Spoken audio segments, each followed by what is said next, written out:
जय सद्गुरुदेव। प्रज्ञा पुरुष कौन है? प्रज्ञा पुरुष आज इस पर हम विवेचना करेंगे। पूज्य सद्गुरुदेव परमहंस स्वामी निखिलेश्वरानंद जी महाराज जी ने प्रज्ञा पुरुष पर बहुत बड़ा और महत्वपूर्ण प्रवचन किया था। सद्गुरुदेव निखिल जी के बहुत से प्रवचन आज भी मेरे मानस पटल पर अंकित है और क्रियाशील है। सद्गुरुदेव निखिल जी ने कहा था कि प्रज्ञा पुरुष होना जीवन का सौभाग्य है। इतिहास में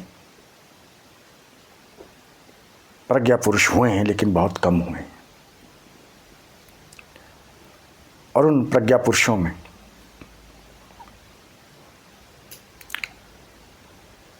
इस युग में महान प्रज्ञा पुरुष हुए हैं जगत गुरु शंकराचार्य महाराज, गोरखनाथ जी, गुरु नानक देव जी, भगवान बुद्ध, महावीर स्वामी जी और कबीरदास जी, रविदास जी, तुलसीदास जी। बहुत लंबी लाइन है लेकिन है गिने चुने, लाखों में कुछ एक। और उन्हीं प्रज्ञा पुरुषों की कड़ी में सद्गुरुदेव निखिलेश्वरानंद जी भी हैं, जो सच में महान प्रज्ञा पुरुष हैं। और भी कई संत महापुरुष प्रज्ञा पुरुष हुए हैं और आने वाले समय में प्रज्ञा पुरुष होते रहेंगे। पर सद्गुरुदेव निखिल जी कहते हैं कि जीवन का सौभाग्य होता प्रज्ञा पुरुष बनना। प्रज्ञा पुरुष जो है वह बहुत विचार करता है। प्रज्ञा पुरुष महान प्रज्ञा चेतना से भरा होता है। वह मानव जाति के लिए कुछ ना कुछ करता रहता है। प्रज्ञा पुरुष अपने लिए नहीं जीते हैं। सद्गुरुदेव निखिल कहते हैं कि प्रज्ञा पुरुष विश्व के लिए जीते हैं, दुखियों के लिए जीते हैं, समाज के लिए जीते हैं और उन्हें एक पाथ देते हैं, एक प्रकाश देते हैं, एक मार्गदर्शन देते हैं और उनको दुखों से दूर करने के लिए ज्ञान देते हैं। ज्ञान दान सदा महान। और सद्गुरुदेव निखिल चाहते थे कि मेरे प्रत्येक शिष्य जो है वो प्रज्ञा पुरुष बने। और प्रज्ञा पुरुष तभी बनता है मनुष्य जब उनके सत्कर्म हो, सत्साधना हो, सत्सेवा हो और उनके चित्त में शांति हो। क्योंकि प्रज्ञा पुरुष शांत चित्त होता है। प्रज्ञा पुरुष भविष्य में होने वाली घटना को पहले ही देख लेता है, अपने प्रज्ञा चक्षु के द्वारा, अपने प्रज्ञा चेतना के द्वारा। इसीलिए वह प्रज्ञा पुरुष भविष्य की प्रत्येक हलचल को देखता हुआ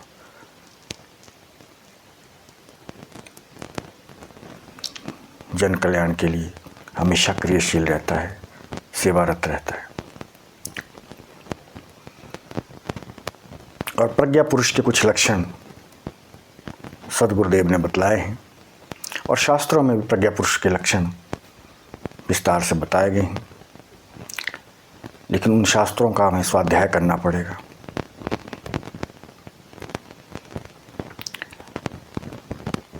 सद्गुरुदेव जी ने प्रज्ञा पुरुष के 5 लक्षण बताएं। सत गुरुदेव निखिल कहते हैं कि प्रज्ञा पुरुष का पहला लक्षण है कि वह काल ज्ञान का ज्ञाता होता है। काल ज्ञान उसकी मुट्ठी में होता है। किस क्षण कौन सा कार्य करना है ताकि सफलता मिले उस कार्य में, इसलिए काल ज्ञान होना अनिवार्य है। प्रज्ञा पुरुष का दूसरा लक्षण बताया है कि वो संकल्पवान होता है, वो निर्भय होता है। जो वो ठान लेता है विश्व कल्याण के लिए, धर्म के लिए, वो करके ही रहता है। संकल्पवान हो जाता है आत्मवान। तन्मे मना शिव संकल्पमस्तु।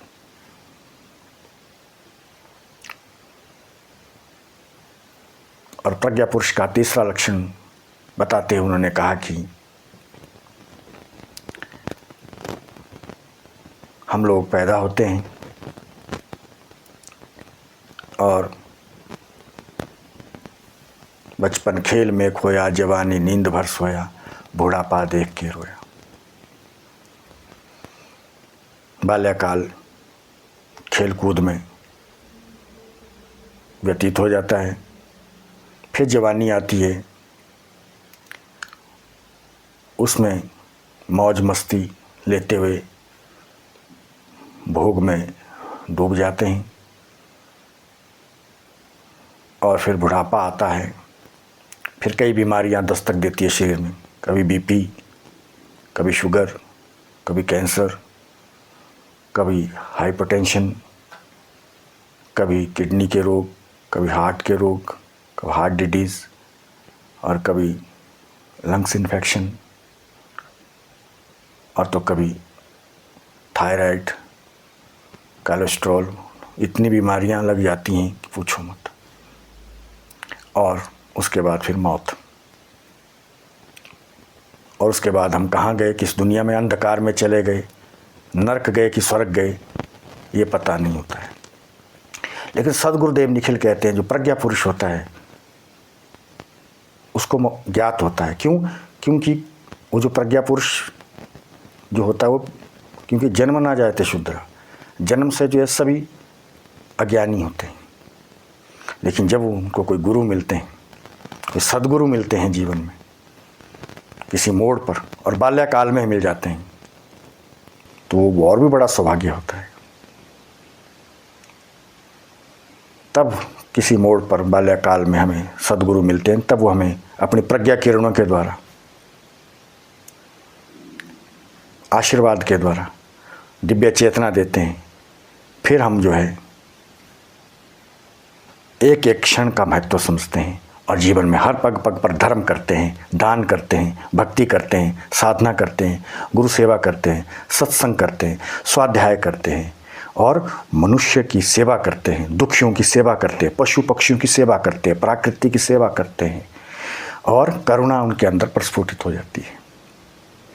सदगुरुदेव ने चौथा लक्षण प्रज्ञा पुरुष का बताया है कि प्रज्ञा पुरुष तभी बनता है हम जब हमें प्रज्ञा किरणें मिलती हैं। अर्थात प्रातःकाल जो उठते हैं, मैंने देखा बहुत लोग जो हैं बड़ी बड़ी सिटी में, बड़े बड़े शहरों में, बेचारे क्या करें, मजबूरी है, रात भर जो है काम करते हैं, मजबूरी है। रात को 11, 12, 1, 2, 2:30 बज जाते हैं, कई को तो सुबह भी हो जाती है काम करते हुए, और कुछ एक जो है मौज मस्ती भोग में डूबे हुए। कई तरह की दुनिया, कई तरह के लोग हैं, अच्छे भी हैं और अज्ञानी भी। तो इसीलिए रात को जल्दी सो जाएं। मुझे एक जैन मुनि का स्मरण आ रहा है, महान संत हुए मुनिश्री तरुण सागर जी महाराज, कड़वे प्रवचन।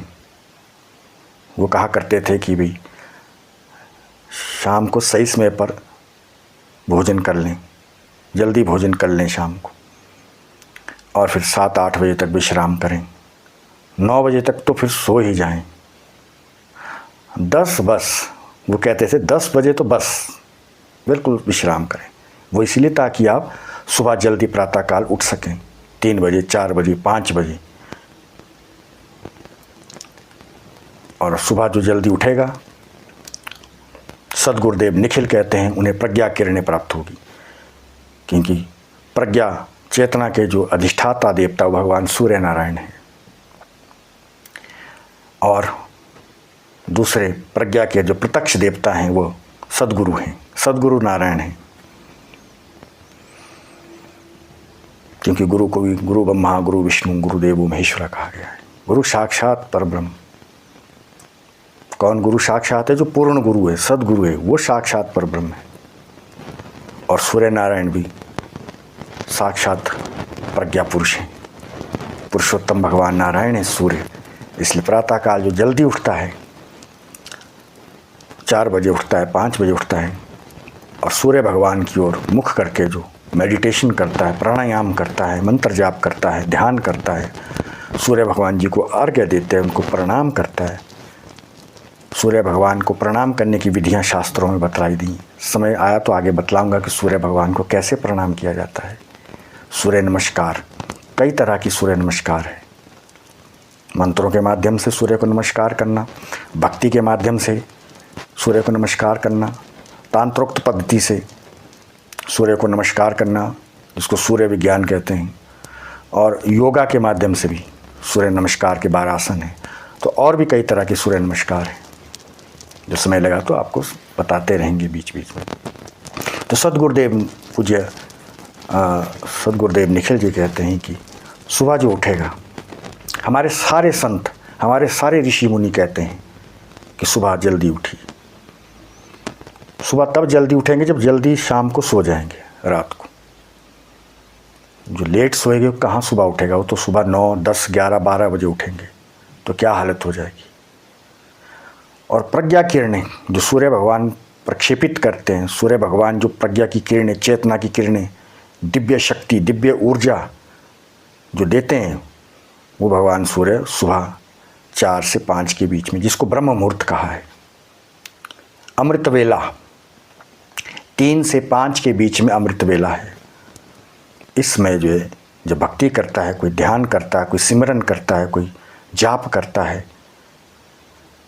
कोई सूर्य भगवान का उपासना करता है, भगवान की बंदगी करता है, ध्यान करता है, तो उसको जो है वह दिव्य किरणें प्राप्त हो जाती है भगवान की, और उसकी चेतना चैतन्य हो जाती है, उसकी प्रज्ञा चैतन्य हो जाती है।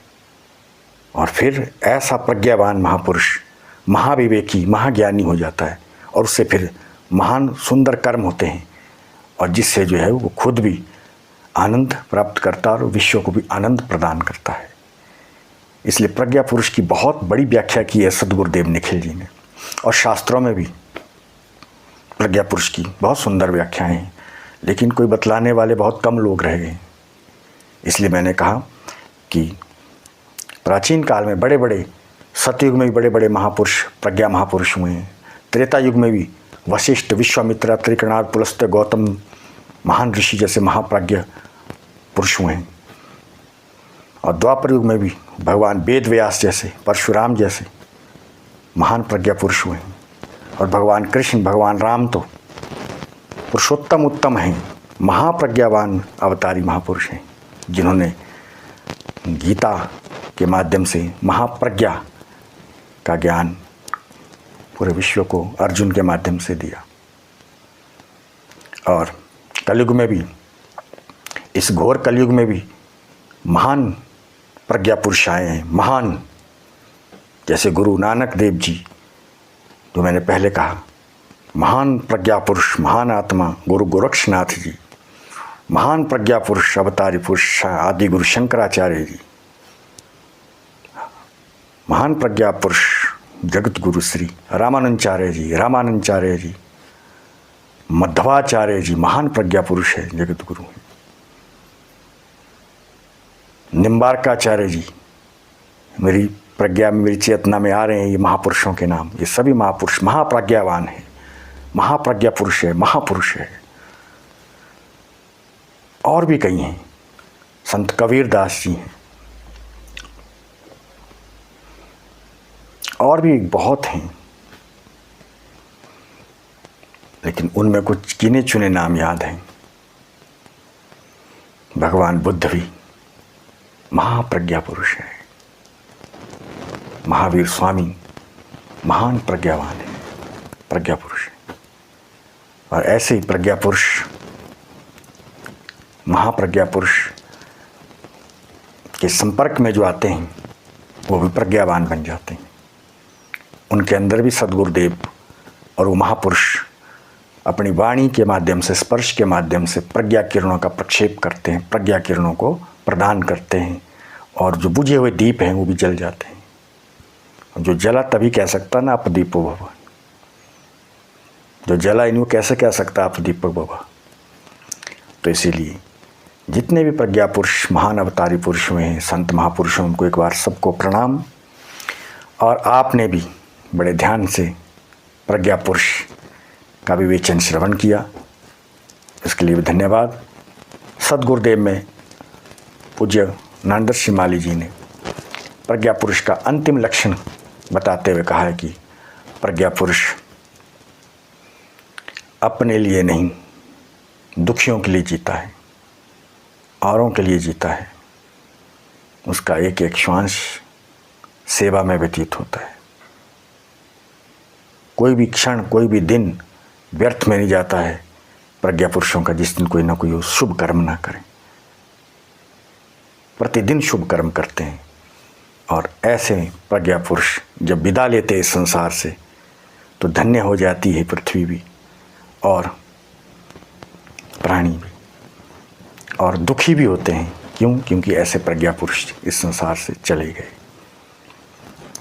तो ऐसे सद्गुरुदेव निखिल जी की वाणी, प्रज्ञा पुरुष पर उनके प्रवचन आप उनकी कैसेट में सुन सकते हैं, और उनकी YouTube में भी उनके प्रवचन हैं, वो भी आप श्रवण कर सकते हैं। ऐसे प्रज्ञावान, पुरुषोत्तम, महान ज्ञानवान, चेतनावान सद्गुरुदेव निखिल को मैं हृदय से वंदन करता हूँ, उनको प्रणाम करता हूँ। मेरी वाणी से कोई त्रुटि हुई उसे क्षमा करें। जय सद्गुरुदेव, ओम निखिलम।